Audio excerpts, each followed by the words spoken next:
talk about your agenda, because there are plenty of people that think that nothing can get done in Washington until this race is decided. What do you say to that? Well, if it's just up to the House, we could get so much done, and we have.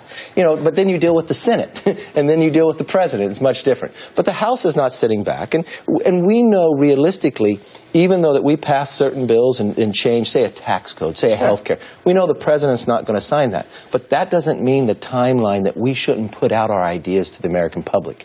And whoever becomes the nominee, they can grab this agenda, from poverty and opportunity to economics to reg reform to tax reform to health care and national security. These are all top issues. And remember, when Ronald Reagan passed tax reform, it really wasn't his plan, it was Jack Kemp's plan. Sure. And we're trying to change the House to become the place of ideas. But that does sound like what is your top priority that the House is going to be setting? I know there's 6 points in the agenda, but if you have one issue that you feel is the most important, which one is it? I think tax policy. Growth solves so many problems. Right. Growth helps you. I mean, we have been so stagnant, and it's so frustrating. You look at the participation rate, it's the lowest it's been since 1978.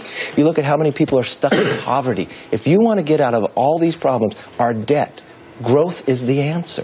It helps in so many places around this country. It feels like we've gotten so close at times in the past with Simpson Bowles, with this idea where you're going to find something where people get around. Grabbing ideas that the President has in his budget, and he wouldn't agree to it. It is the most frustrating. I think when I went to Congress, I was all brown hair. I mean, it is the most frustrating point I've ever been.